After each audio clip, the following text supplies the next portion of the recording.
A ver, por favor, coge algo para la merienda, para el tentempié, para... tener fuerza para la última sesión, ya la tercera de la jornada. En este caso, bueno, pues es un placer presentaros a Rodrigo Moreno, doctor en Química por la Autónoma de Madrid y actualmente es profesor de investigación en el Instituto de Cerámica y Vidrio del Consejo Superior de Investigaciones Científicas en Madrid. Bueno, tiene una dilatada trayectoria investigadora de producción científica y de transferencia tecnológica, sobre todo en el tema de estabilidad y hidrología de suspensiones y conformado de materiales cerámicos, lo que aquí comúnmente se conoce como cerámicos, ¿no? Y ya con eso pues ya queda un poco todo en eso. De sus muchas, digamos, distinciones, dedicaciones y tareas, pues yo destacaría lo de las 22 tesis doctorales, que eso pues supone ya, digamos, un marchamo de decir, bueno, pues un grupo de investigación muy potente, con una línea de investigación muy consolidada y digamos, con muchos resultados de interés. Y también es vicepresidente de Sociemat, y digo también, porque digamos es a todo lo que se le pide o se le exige a un investigador, pues también la parte de transferencia a la sociedad, ¿vale?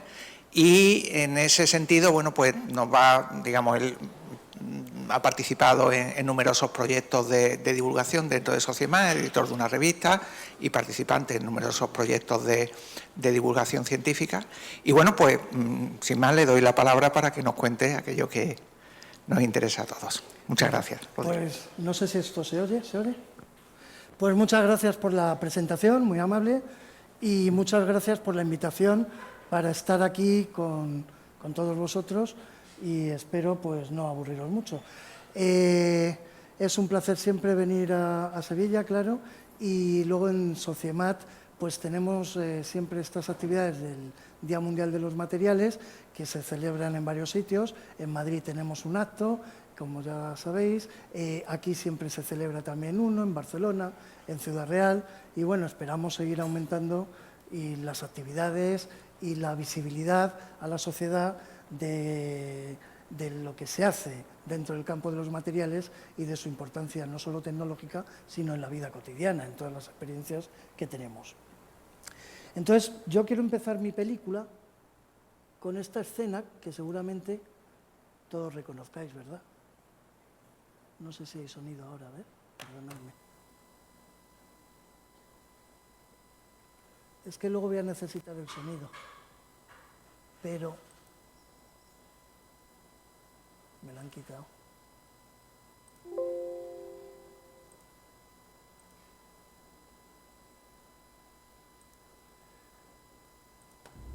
Bueno, pues esta escena es una escena mítica en la cinematografía. Entonces, como veis, pues aquí sale el mono, en el origen de los tiempos, cuando todavía no había civilizaciones. Y es una escena, pues, que todos reconoceréis, ¿verdad? Y ahora pregunto, ¿qué película es?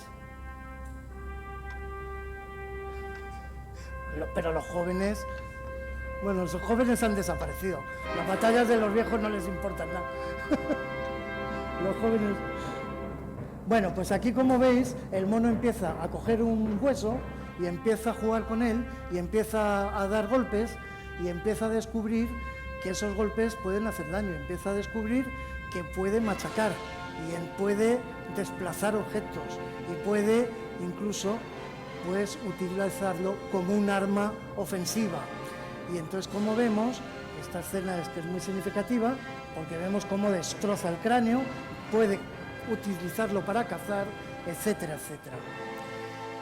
Con esto lo que quiero representar simplemente es, por supuesto, la película es 2001, La Odisea del Espacio, la música Así hablaba Zaratustra, de Richard Strauss, en la interpretación de Karajan, y lo primero que vemos en la naturaleza pues son objetos. Y entonces vemos cosas como esta. ¿Qué es esto? Pues una piedra. Eso es materia pura.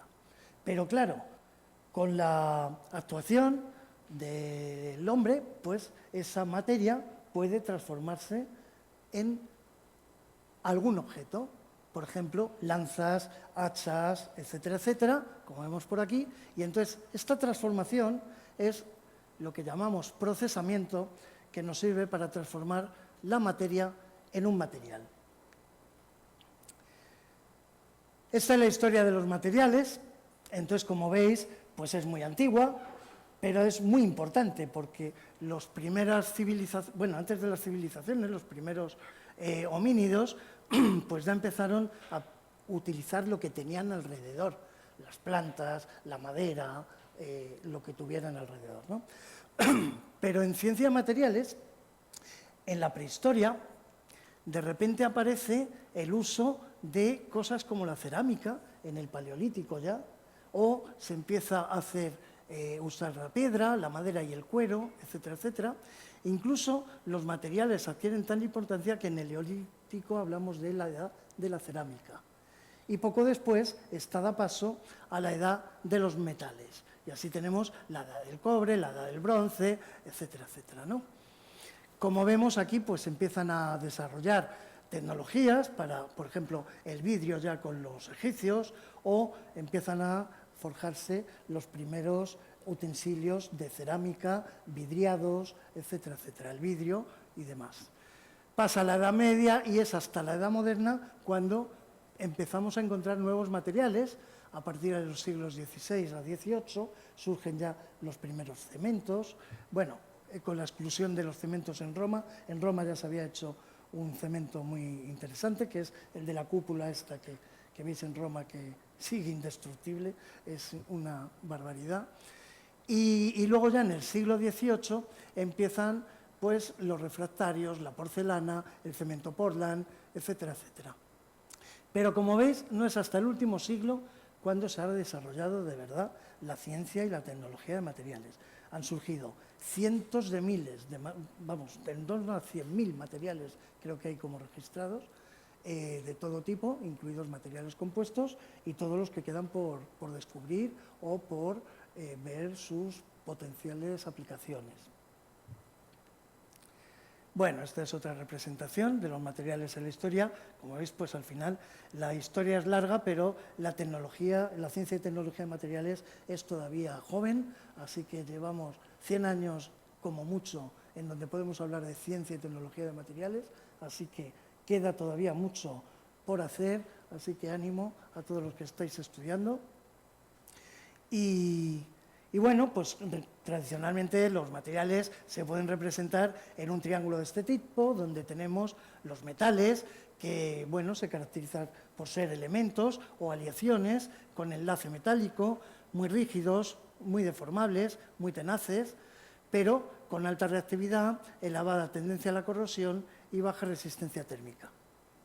Luego tenemos los polímeros, que son los más jóvenes, que datan de principios del siglo XX, y aquí, pues bueno, son blandos, tienen unas propiedades muy dependientes de la temperatura, se derriten con poca temperatura, aunque son ligeros y fáciles de preparar, y bueno, ahora mismo todos tenemos en la cabeza el problema de los microplásticos, etcétera, etcétera. O sea que es una tecnología que tendremos que hacer cada vez más limpia, más ecológica y más sostenible.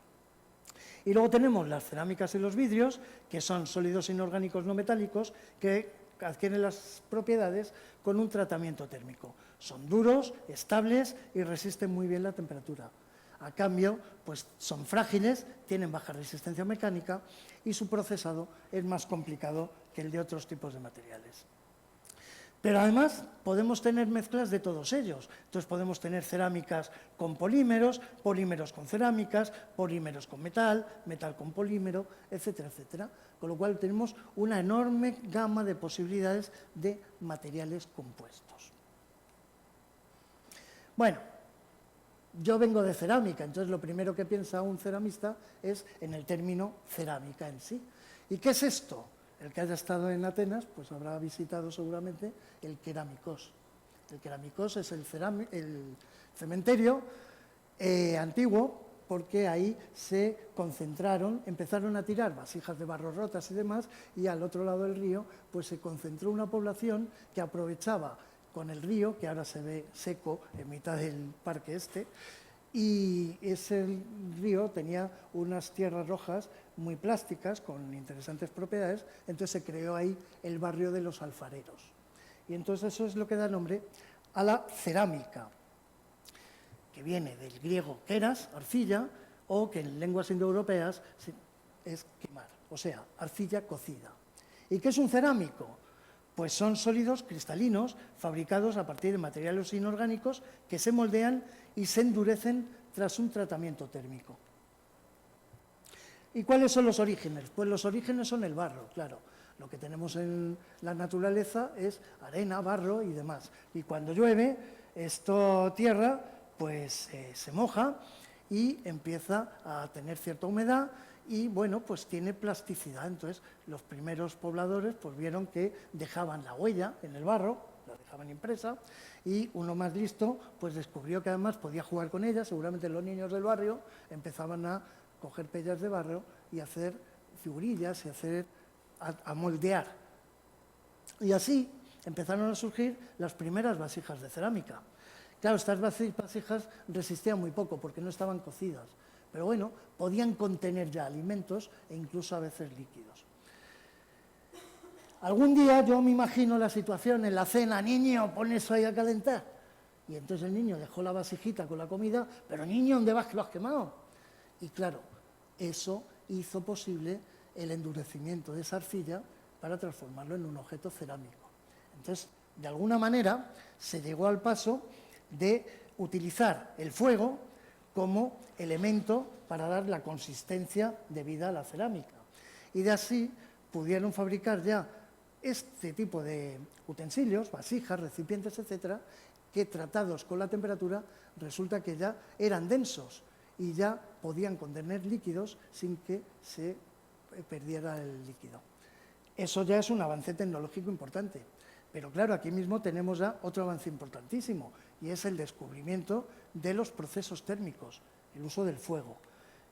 Por tanto, los hornos es la primera técnica industrial conocida.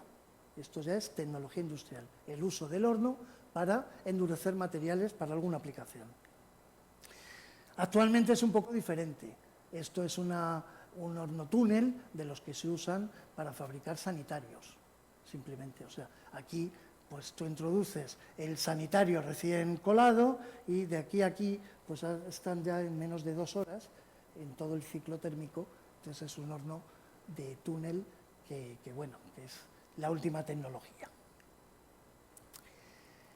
Estas son las primeras representaciones de figurines que se han encontrado en las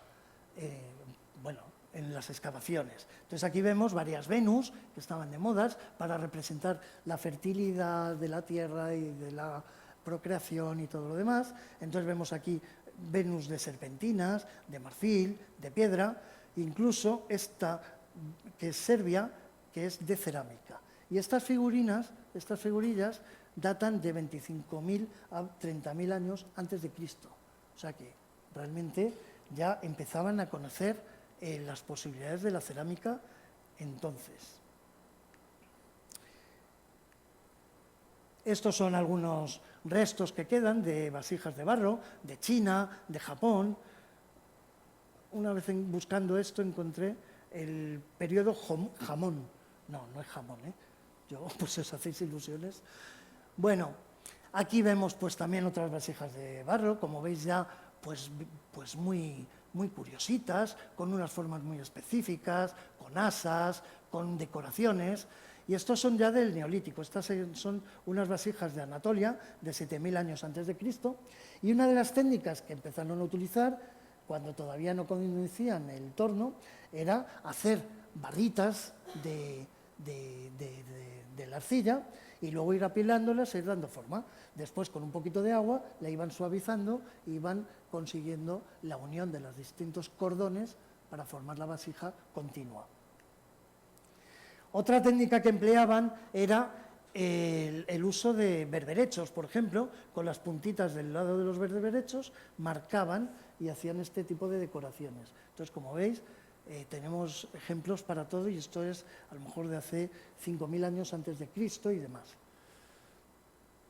Luego tenemos, ya sabéis, las increíbles representaciones de escenas bélicas de los periodos de la Grecia clásica, en donde tenemos figuras negras y figuras rojas. En este caso, lo que se hacía era, la tierra era una tierra rica en hierro, eran tierras rojas, entonces las pigmentaban, las impregnaban con un revestimiento negro y luego raspaban para que volviera a aflorar la parte de la arcilla roja. Y bueno, como veis, son dos técnicas, entonces veis mucho en las piezas griegas que hay negro sobre rojo y rojo sobre negro. En Mesopotamia y Egipto, como hace 4.000 años, o antes de Cristo, perdón, pues de repente se veían en las representaciones, si vais a Egipto, veis muchas representaciones en algunos templos y demás, se conservan varias representaciones del dios Num. Este es un dios egipcio que moldeaba dioses y hombres, entonces se le ve representando al torno. Por tanto, el torno de alfarero es una cosa conocida desde hace como 4.000 antes de Cristo.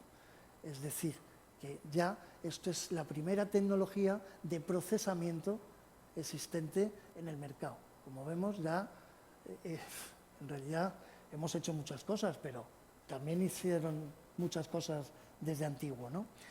Esto luego en el término alfarería se debe al árabe, al hispánico, alfajar, que significaba barro. Entonces, bueno, pues como vemos, el mismo origen, en este caso el origen hebreico de la palabra alfarería. Y ya la Biblia pues menciona el proceso del barro en manos del alfarero. Isaías decía, el Padre Celestial trabaja con su creación como el barro en manos del alfarero, etcétera, etcétera. Y en este caso lo que vemos es el movimiento de un alfarero aprovechando la plasticidad de las arcillas. Bueno, en China pues hubo vasijas, primero tenemos las terracotas, que son arcillas impuras con arena y potasa como fundente, grés, que son cerámicas ya duras, vitrificadas a alta temperatura, pero por debajo de 1200 grados. Y luego tenemos ya la porcelana china, que data de la antigüedad, pero que a Europa no llegó hasta el siglo XVIII. Entonces era un objeto muy codiciado. Esta es la primera pieza de porcelana que se conserva en Europa. Entonces, es del año 1300 a 1340, está en el Museo de Dublín, y esto es porcelana china. Y claro, aquí llegaban estos objetos, la porcelana era una cerámica muy dura entonces, muy opaca, muy translúcida, un brillo espectacular, era una cosa muy bonita. Entonces, la gente se planteaba, ¿y esto cómo lo hacen? O sea, aquí solo hay arcillas rojas, terra sigillata y estas cosas que había aquí. Entonces, había interpretaciones para todos los gustos. Se decía, está hecha de cierto jugo que se fusiona bajo tierra y que procede del este, de por ahí. Se muelen cáscara de huevo y conchas de peces umbilicales hasta convertirlos en polvo que luego se mezcla con agua para darle forma de vasija. Estos se ocultan bajo tierra y 100 años después se sacan y ya se ponen a la venta. Uy, no, qué le he hecho. Otros decían, el secreto de la porcelana estaba en mantener enterrada la arcilla en profundas galerías lejos de la luz del sol y del viento. O sea, como veis, nadie tenía ni idea de qué era esto de la porcelana, cómo se hacía y por qué era tan blanca y tan bonita. Hay un libro que recomiendo, está en plan novela, El oro blanco. Este Edmundo de Val es un ceramista inglés y bueno, pues cuenta un poco la historia del origen de la porcelana. Esto es un moldecito, entonces en este caso él describe, se agarra entre el pulgar y los dos primeros dedos un pedazo de arcilla china y se aprieta y se deja más fino que un papel, hasta que se vean las espirales de los dedos. Sigue pellizcando, no parece haber tope. Te das cuenta de que la porcelana irá haciéndose cada vez más fina hasta quedar como pan de oro y flotar en el aire. Y las sensaciones de limpieza. Claro, frente a la tierra roja que estábamos acostumbrados, pues es verdad. Esto es así, y este es un moldecito que tengo yo guardado, que aquí se ponía una pella de porcelana, aprietas y te sale como un medalloncito finito, finito, que claro, luego al cocer es translúcido y bien bonito. Bueno, en la actualidad, pues sí, todos sabemos lo que es la porcelana, básicamente es mezclar caolín, mitad de caolín y mitad de cuarzo y feldespato a partes iguales, y todo muy fácil. Pero claro, hasta el siglo XVIII esto era top secret, es absolutamente confidencial, era una cosa marciana, bajo... Entonces, igual que en la Edad Media teníamos el Santo Grial, en la Edad Moderna teníamos la porcelana como un objeto de culto, que implicaba un lujo, ostentación y poder, y además que permitía predecir un negocio muy rentable. Y tenemos al hombre Augusto II de Polonia, que era un pirao por la porcelana, él se llamaba porcelán no sé qué, no sé alemán, y que a su muerte dejó acumuladas como 36.000 piezas de porcelana. Joder, si a este le hubieran dicho que la podía fabricar al lado, se hubiera ahorrado una pasta. Entonces, ¿qué hizo? Pues lo que quería era directamente descubrir el oro. Entonces, por allí había un tipo, que era el Johann Friedrich Bettger, que iba de alquimista. Y entonces, yo soy alquimista y transformo en oro todo lo que haga falta. Y entonces el rey le dijo, vale, pues transfórmame todo en oro, pero de momento te quedas encerradito en el castillo hasta que lo consigas. Y lo tuvo prisionero hasta que consiguió algo. Ahora veremos qué. Entonces, en esa época había un matemático que era prestigioso, que era Sir House, y este hombre pues le encargaron la comisión de localizar yacimientos de piedras preciosas e impulsar la industria del reino. Ahí está. Y el hombre la verdad es que hizo todo lo que pudo, porque puso fábricas de vidrio y de tejidos, empezó a fabricar espejos, descubrió minas de caolín, que eran el secreto de la porcelana, y empeñado en encontrar el secreto de la porcelana, llegó a fabricar una porcelana artificiosa con limo de arcilla que se parecía bastante a la fórmula final. Entonces, el anterior estuvo bajo la supervisión de este hombre, ¿no? Era el becario. Lo que pasa es que el becario a veces pasa, que el jefe siempre tiene la mala fama, pero a veces, ojo, el becario. Y en este caso, resulta que Sir House murió en 1707, empieza el Bettger a trabajar con él y a pocos meses, al año, va y se muere el jefe. Curiosamente, a los 3 días de su muerte, entran en su casa y le roban. Y le roban objetos, composiciones, lo que pillaran por ahí, documentos, etcétera, etcétera. Curiosamente, 3 meses después, Bettger anuncia el descubrimiento de la porcelana. Y entonces se le nombra director de la primera manufactura europea en Dresde, que se traslada enseguida a Meissen, que es la fábrica que adquirió fama como creadora de la porcelana, Meissen. Bueno, si nosotros tenemos arena seca, tierra seca, pues tenemos un sólido. A medida que hay agua, a medida que llueve, se convierte en un semisólido, en un plástico o en un líquido. Y esto define los límites de plasticidad de Atterberg, que esto, cuando yo entré a trabajar en cerámica, pues era muy popular un ensayo para ver la plasticidad, que era la cuchara de Casagrande. No sé si os acordáis o llegasteis a verla, Felipe, que sois más jóvenes. En este caso, lo que se hacía era rellenar una cuchara y marcar una línea en medio. Y entonces se le empezaba a dar golpecitos, clac, clac, clac, clac, clac, y se veía cuánto tardaba en volver a recubrir todo el espacio y homogenizarse la pasta. Y eso daba una idea cuantitativa de la plasticidad. ¿Y a qué se debe esta plasticidad? Pues a la estructura química de los silicatos.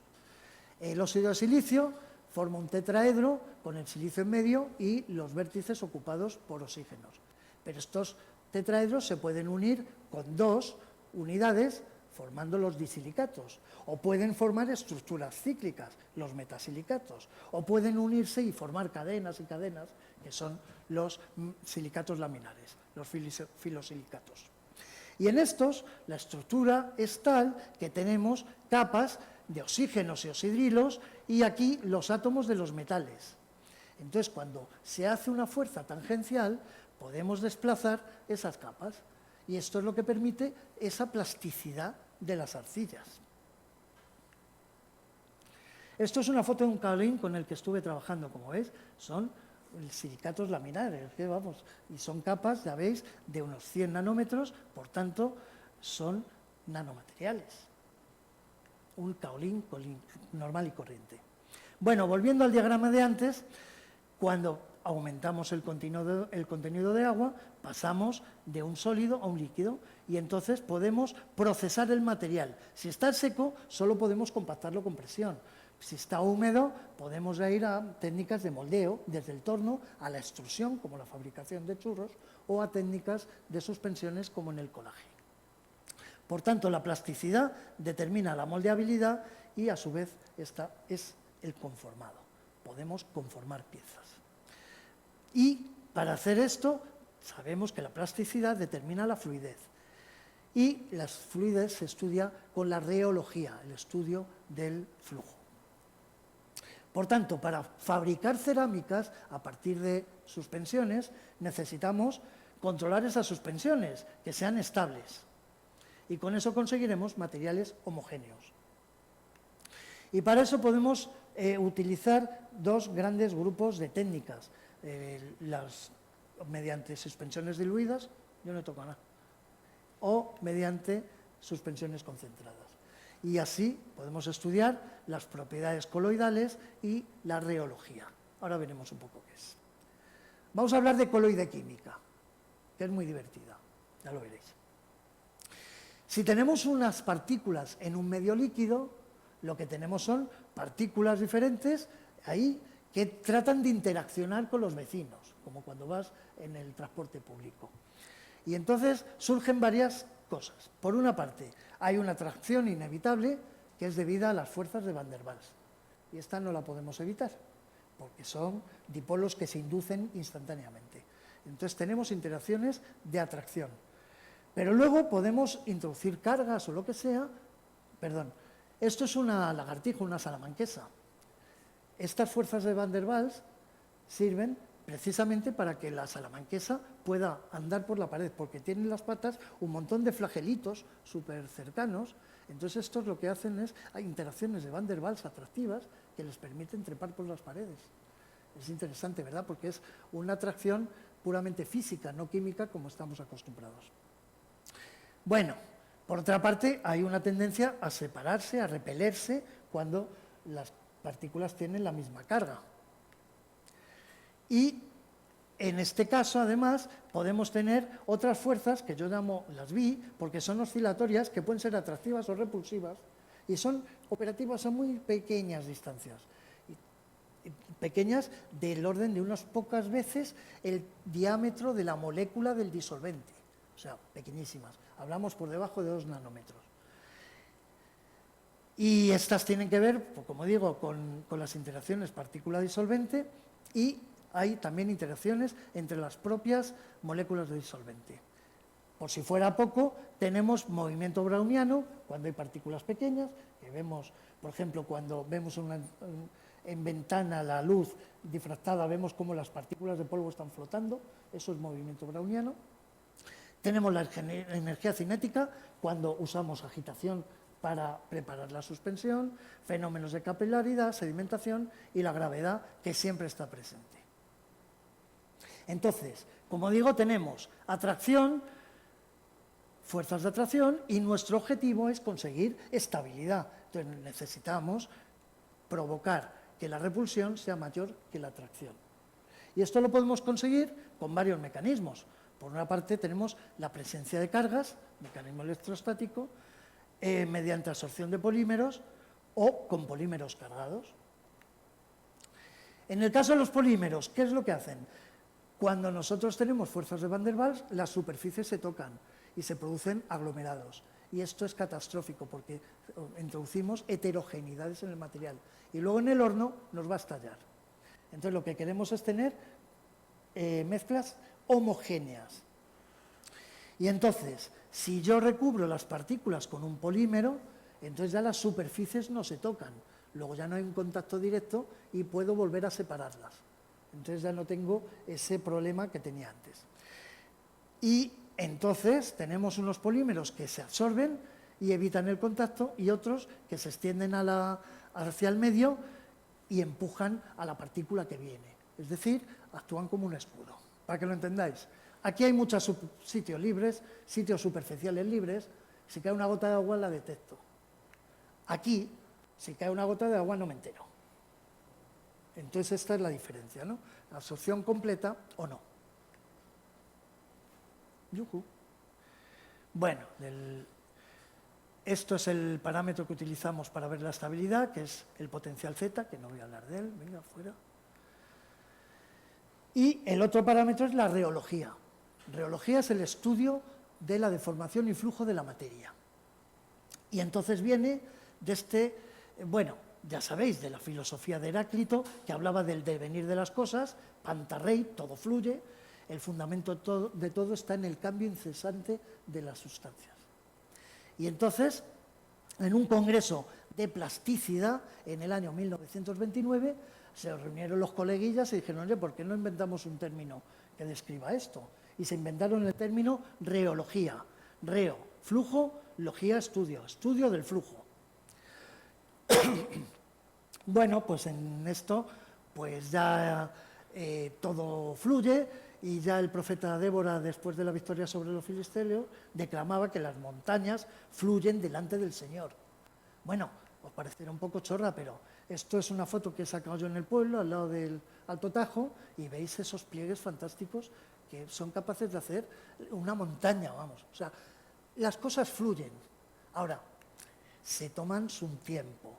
Entonces, bueno, pues no es muy práctico porque te puedes pasar toda la vida sin que no os recomiendo que nadie se siente a verlo, pero bueno, puede pasar un tiempo simplemente. Bueno, como veis, si escribís reología, todo el rato a mí me tiene loco porque reología en el Word siempre te cambia a teología. Supongo que será por esto, estas menciones. Bueno, entonces en la reología lo que hacemos es meter una muestra en un reómetro, en un recipiente, y con un rotor ir girando cada vez más deprisa. Y entonces representamos las curvas de flujo o las curvas de viscosidad. Aquí lo que hacemos es aumentar la velocidad de la herramienta y medir la oposición de la suspensión a ser movida, que es el esfuerzo, es la tensión. El caso más sencillo es el newtoniano. Si representamos la viscosidad, ¿qué es la viscosidad? Es el cociente entre esfuerzo y velocidad de cizalla, sin más. Dividido uno por otro, tenemos la viscosidad. Entonces, en este caso, si es una constante que parte del origen, tendremos una recta paralela al eje. Y luego tenemos un comportamiento de este tipo, fluidificante, como veis, al aumentar la velocidad de cizalla baja la viscosidad. Podemos tener sustancias espesantes en donde la viscosidad aumenta con la cizalla. Eso significa que si vamos a mezclar algo se van a formar piedras y no lo podemos mezclar. Por tanto, este es un comportamiento que nunca nos va a interesar en el procesamiento. Y luego además, por si fuera poco, pueden ocurrir estos comportamientos pero lejos, o sea, que sean unas masas con tal viscosidad que hasta que no ejercemos una fuerte presión inicial no empieza a moverse, no empieza el flujo. Y entonces tenemos el punto de flujo. Bueno, en el caso del comportamiento newtoniano, pues claro, sirve para líquidos, disolventes, aceites, disoluciones diluidas, suspensiones poco concentradas, etc. Por ejemplo, aquí muestro la viscosidad con la velocidad de cizalla de un aceite. Esto es un aceite que hemos estudiado para lubricante para los motores de las neveras. Y, bueno, pues aquí lo que veis es el efecto de la temperatura. Al aumentar la temperatura, pues baja enormemente la viscosidad. Pero si ahora, ¿para qué sirve este comportamiento newtoniano? ¿Cuándo lo podemos aplicar? Pues en procesos que hay pocas partículas, control de molienda, en procesos de inmersión y deposición, en la proyección de suspensiones diluidas, procesos sol-gel, etc. En el conformado con técnicas convencionales como colaje, moldeo, etcétera, etcétera, nunca nos va a ser útil porque nunca vamos a tener comportamientos newtonianos. Y, por ejemplo, si a estos mismos aceites le añadimos una pequeña porción de nanopartículas, pues lo que vemos es que dejan de ser newtonianas y pasan a ser pseudoplásticas. Y este es el comportamiento más común, el más deseado. ¿Por qué? Porque en esta curva no se nota, vemos que va haciendo una curva asintótica, pero en la viscosidad lo que vemos es que baja la viscosidad con la cizalla. Eso significa que en reposo es viscoso, pues está ahí estable y no molesta, pero cuando quiero usarla, con batirla un poco, me pasa por tuberías, puedo rellenar moldes, puedo usarla. Entonces, bueno, pues es más. Y esto, bueno, pues es un comportamiento típico. Yo estuve un verano trabajando en Abelló cuando existía y nos regalaron una pasta de dientes, porque era demasiado fluida. Tú no puedes vender un producto que se te cuela entre los pelillos del cepillo. Entonces, como veis, la pseudoplasticidad es un comportamiento importante y que tenemos que usar. Otro comportamiento es el espesante, como decía, es muy poco frecuente. Y en cerámica nos ocurre cuando tenemos partículas, nanopartículas o con formas no redondeadas, como es el caso de las arcillas, claro, los silicatos y demás. Fuera de la cerámica, el caso más conocido es el del almidón de maíz, la maicena, que como veis, si hacemos una suspensión de almidón, podemos correr por encima de ella, ¿no? Esto lo han sacado hasta en El Hormiguero y en muchos programas, ¿no? Entonces, bueno, pues esto, fijaos, la viscosidad que adquiere con la cizalla. Si tú te paras, te hundes inmediatamente, es agua. Pero si tú vas deprisa, metes una cizalla fuerte y entonces la viscosidad aumenta. Esto en la industria tiene mucha importancia. Por ejemplo, tuvimos un proyecto en donde veíamos que si intentaba yo preparar una suspensión, esto es una lúmina técnica en fábrica, y claro, le añaden aditivos para bajar la temperatura de sinterización y demás. Entonces, claro, con esto es que no puedo prepararla porque no puedo moler la suspensión. En cuanto le meto un poco de cizalla, eso son bolas de piedras casi, ¿no? Entonces, a medida que voy moliendo, voy cambiando el tamaño y puedo tener una suspensión perfectamente manejable. Por si fuera poco, además, tenemos fenómenos dependientes del tiempo. Y entonces podemos tener que la curva de subida, si yo mido, subo la velocidad y luego bajo, la curva de subida y la de bajada no coinciden. Y entonces tenemos lo que se llama tixotropía. Y en curva de viscosidad sería esto. Esto ocurre también en las pastas, en jarabes, en tal, y cosas muy frecuentes, como las arenas movedizas. No sé si habéis caído alguna vez en arenas movedizas. Pues si caéis, lo que pasa es que uno empieza a mover el pie, como pone aquí, entonces el tío empieza a mover el pie, ¡ay, qué nervios!, y se va rellenando el hueco, se va autorrellenando con la arena. Entonces, bueno, pues eso no conviene. Mejor pararse, echarse un cigarrito y esperar que alguien pase. Bueno, todo esto viene a decir que para preparar cerámicas es como la cocina. El secreto está en la masa. Entonces, lo primero que tenemos que hacer es estudiar toda la coloidequímica del proceso, la reología, los aditivos, etc. Pero tenemos que tener suspensiones estables, viscosidades bajas y evitar la tisotropía. Pero muchas veces la gente empieza y echa todos los ingredientes y la masa es una porquería. No, vale la pena dedicar un tiempo a la masa y luego ya le echa los pimientos, las cebollas y los sequeos. ¿Qué significa esto? Que es mejor estudiar con detenimiento la reología de la dispersión y una vez que tienes la dispersión puedes añadir aglomerantes, plastificantes, gelificantes, etc. Si tú añades todo a la vez, pues va a ser un desastre y además no vas a optimizar nunca la mezcla porque no sabes cuál es el ingrediente que te está molestando. Y esto permite hacer pues, un montón de piezas en cerámica. Y como digo, es como la cocina.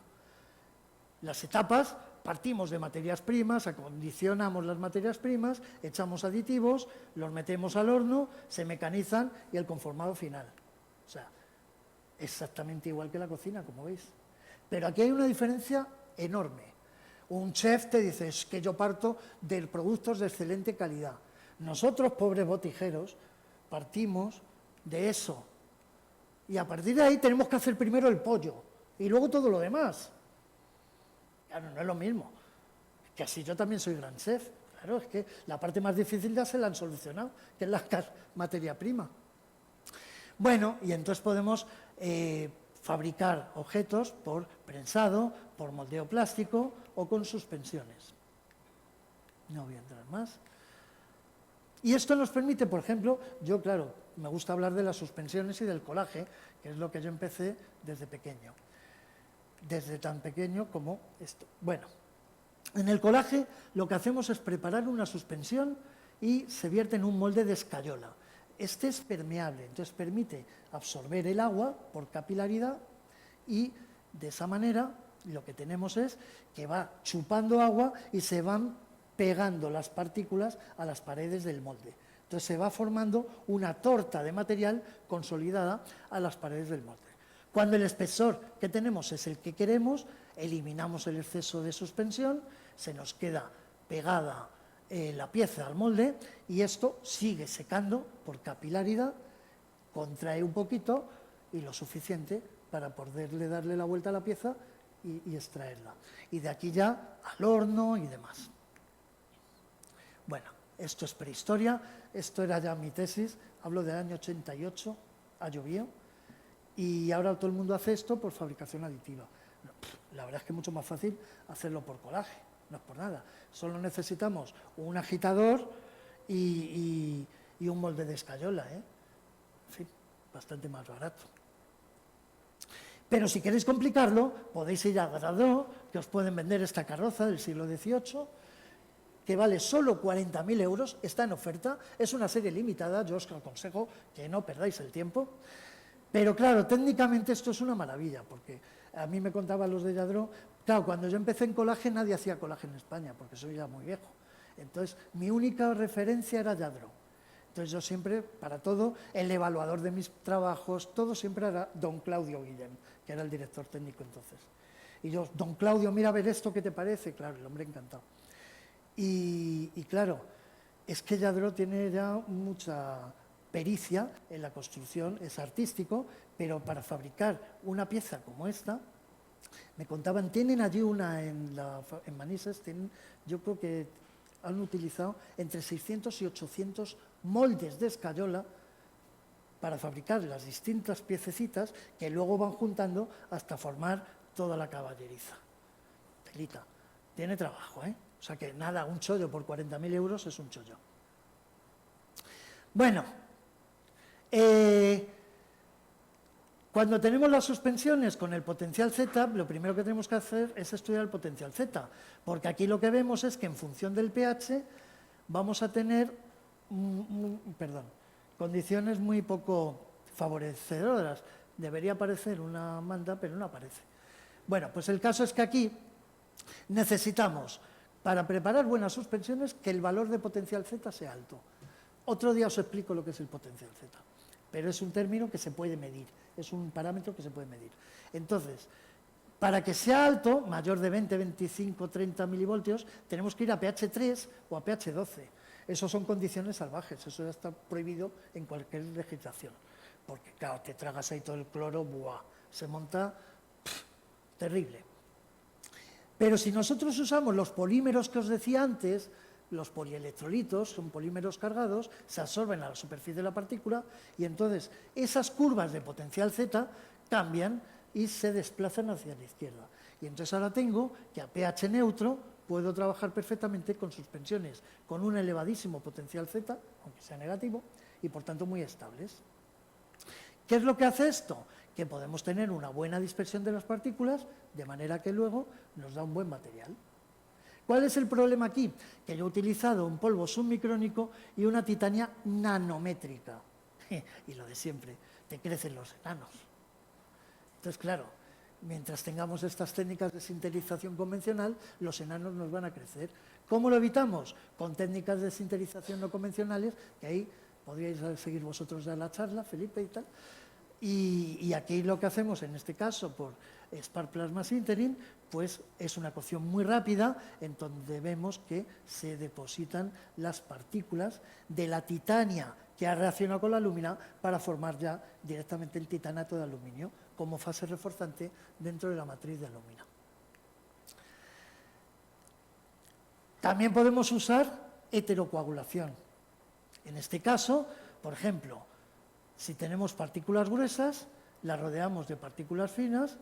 Si hubiera dispersión, estarían dispersas por ahí, por los bordes de grano, pero en el caso de que sean partículas de muy distinto tamaño o forma y con distinta carga, como en este caso, aquí la lúmina la tenemos positiva y la sílice negativa, y entonces vamos a conseguir que la sílice se nos pegue, las nanopartículas de sílice se peguen a la partícula gorda de alúmina por fuerzas electrostáticas.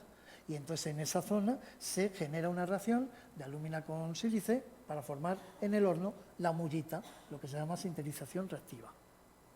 Pero además podemos tener dos suspensiones. Entonces, si yo cuelo una suspensión primera, puedo formar una capa de material. Después tengo una segunda suspensión que nos forma una segunda capa de material.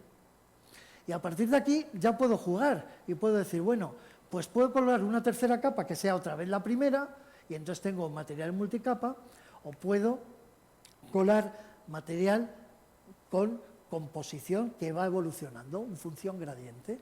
Y entonces, en el primer caso tengo, por ejemplo, aquí capas de alúmina y alúmina circona, la alúmina es la oscura, y aquí tenemos un material que empieza en circona, voy metiendo alúmina capa por capa, porque si no estalla por la diferencia de expansión térmica, y tengo alúmina en el otro lado. Controlando esto bien, controlando la cinética, midiendo los espesores en distintos tiempos, puedo hacer unas curvas fantásticas que me permitan hacer materiales con espesores uniformes o incluso diseñar el espesor. Aquí queríamos meter capas, la capa fina es 5 o 10 veces más fina que la gruesa y el error que teníamos era menor del 5%. Otra cosa que nos pasa en cerámica técnica es la fractura frágil. Entonces, pues, si tenemos una lúmina y empieza una grieta, ¡plaf!, hay rotura catastrófica instantánea, ¡plof!, se propaga la grieta y se rompe el material. Entonces, mediante el diseño de multicapas, podemos conseguir que esto no sea tan salvaje y que haya un comportamiento más tolerante, en este caso, mezclando capas de distintos materiales. Otra tecnología que se basa en suspensiones, ¿cómo voy? ¿Ya me he pasado? ¿Cuándo hemos empezado? No sé. Vale. ¿Qué es el colágeno cinta? En el colágeno cinta lo que hacemos es preparar una suspensión y hacer un depósito muy finito. Sustratos para microelectrónica, condensadores en multicapa. Fijaos en un condensador que venden en el mercado a €1 y tiene 30 o 40 o 50 capas. Entonces son pues capas muy finitas, ¿no? Entonces, claro, esto no se puede hacer en un molde porque se queda pegado al molde. Esto se hace con esta tecnología de colágeno cinta, con una suspensión a la que añadimos varios ingredientes, aglomerantes y plastificantes. Los aglomerantes dan consistencia para que no se raje y los plastificantes permiten flexibilidad para poder apilar luego el material. Bueno, este es un proceso complicado con una serie de etapas y lo quiero asimilar a esto, para que lo entendamos mejor, porque estas cosas siempre se entienden mejor con la comida. Como soy de buen comer, pues siempre me gusta más. Estos son unas aceitunas rellenas de pasta de pimiento. No existen en el mercado aceitunas rellenas de pimiento, son de pasta de pimiento. Y estos son los ingredientes. Aparte de la aceituna, que sí, la aceituna es de verdad, lo de dentro es una pasta que tiene agua, pimiento, gelificantes E401 y E412, agua, sal, potenciador del sabor. Bueno, no lo voy a leer todo. Ahí tenéis todo lo que tiene. Y entonces el proceso me ha parecido gracioso. Esto es un documental de la 1. La misión de quitarle el hueso y al mismo tiempo hace la misión también de entrar, digamos, la pasta, el relleno. Un punzón va quitando el hueso. Hay un sujetador de aceituna que es el... Hay un sujetador de aceitunas, ¿eh?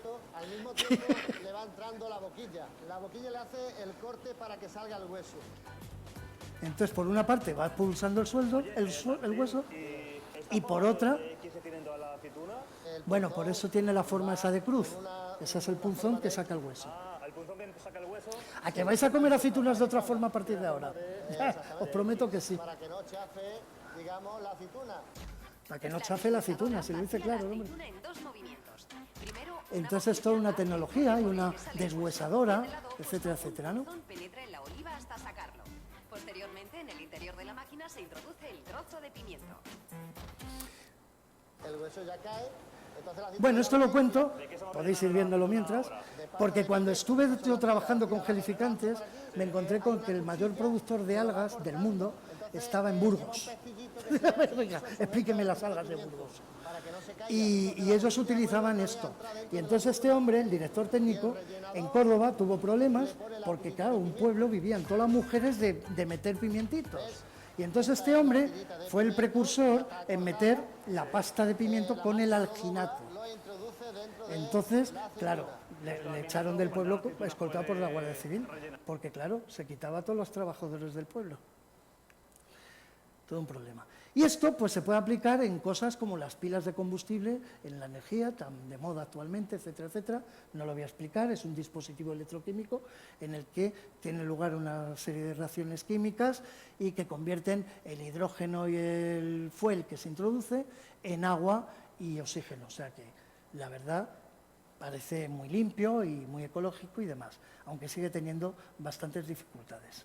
Hay varios diseños. Y bueno, en general se tiene un electrolito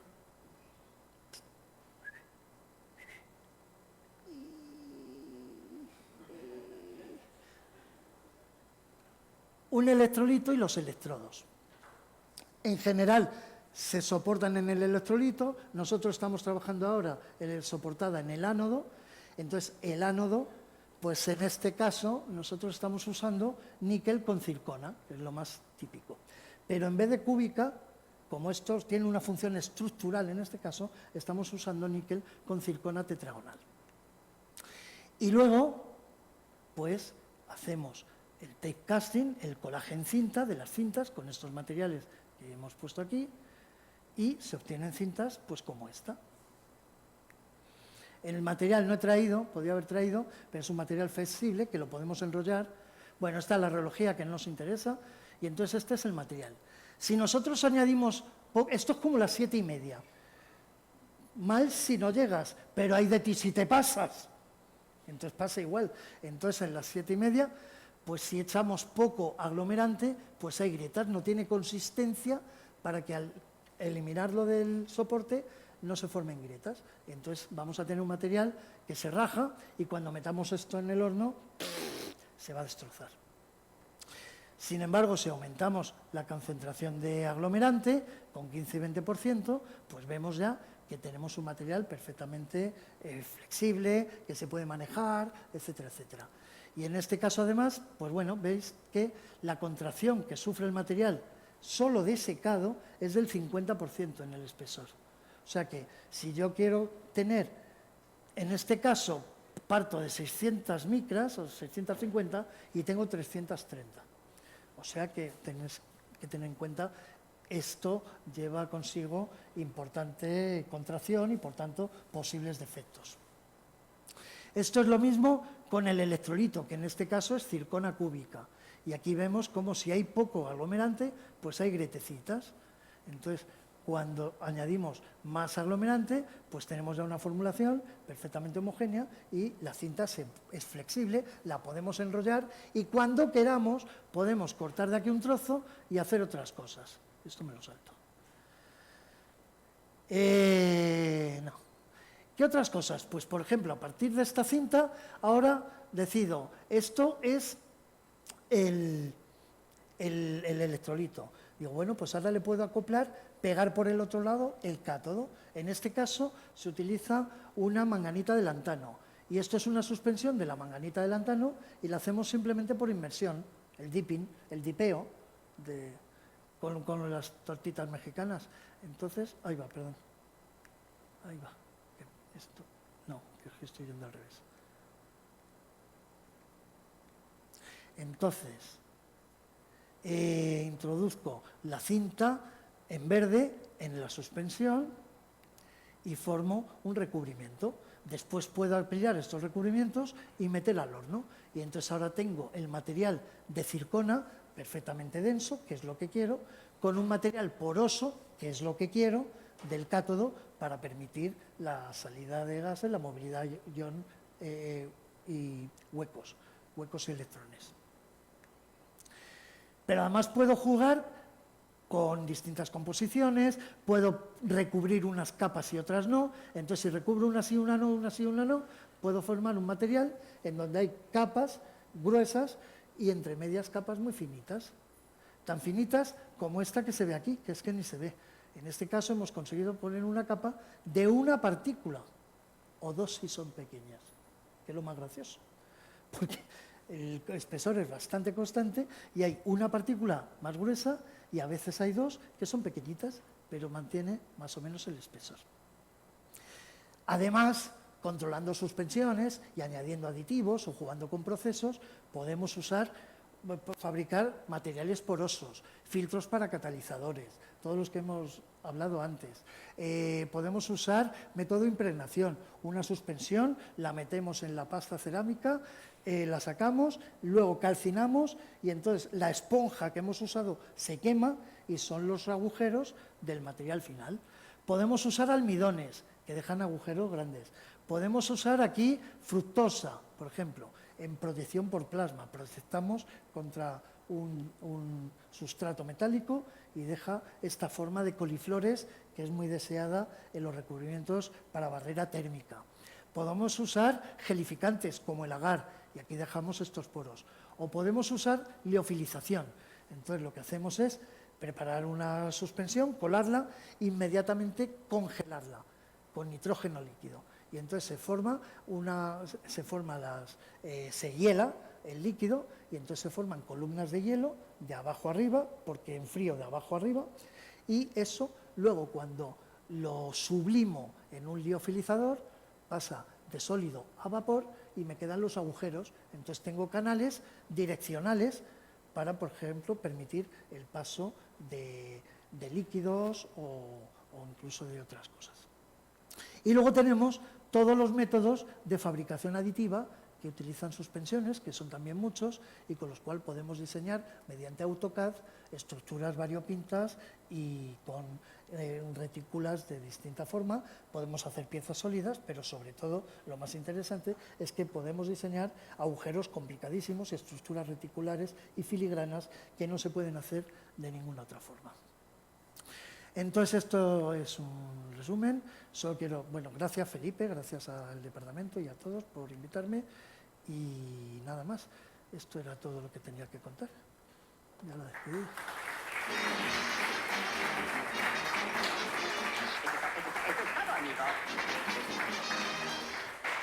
Muchas gracias, Rodrigo. ¿Tenéis alguna pregunta? Ya no, ya es muy tarde. No, pero yo sí tengo alguna. Estas horas. Yo tengo una duda, porque ahora que todo el mundo se está subiendo al barco de la fabricación aditiva, es muchísimo importante la rheología. ¿Sabe la gente de rheología cuando hace...? Eso es lo que... Y debería... Y no sé, ¿se enseña algo de rheología en...? Sí. Bueno. En polímeros sí es esencial, pero... Claro, por ejemplo, pero... en cerámica nada. Bueno, y lo que pasa es que es verdad que la gente usa... Es que todo el mundo se ha pasado a la fabricación aditiva, con lo cual toda esta artesanía de la manufactura quedo yo. A mí ahora me invitan a los congresos porque soy el único que queda. Entonces, como todos los demás hablan de fabricación aditiva, pues llama al Rodri que por lo menos entretenga el show, para que haya otra cosa, porque todos, el 85% de los trabajos son tal. Y a mí incluso lo que me llega al journal de procesamiento ya casi todo es fabricación aditiva. Y otra pregunta, nos has vendido las virtudes de la rheología, pero tiene muchos problemas que nos has pasado de puntino, casi sin decirlo. Los aditivos tienes que eliminarlos. Bueno, me has puesto una de divulgación. Ah, vale. Me hubieras puesto la de lucirme en la primera, pero se la has dado a Miguel, a mí me has puesto la divulgación. He hecho divulgación, ¿no? ¿Nos parece? Sí. Muy bien, pues, ¿alguna pregunta? ¿Nadie? Además, el secreto está en contarlo que parezca que uno no ha hecho nada. Si tú vas ahí, esforzado, llevo 40 años matándome con esto. ¿Quién te va a creer de estas alturas? Entonces, a ver, llevo 40 años haciendo el mono y ya está. Y... no creo. Muy bien, pues nada, pues muchísimas gracias, Rodrigo. A vosotros. Y muchísimas gracias a todos por venir. Muchas gracias. Gracias.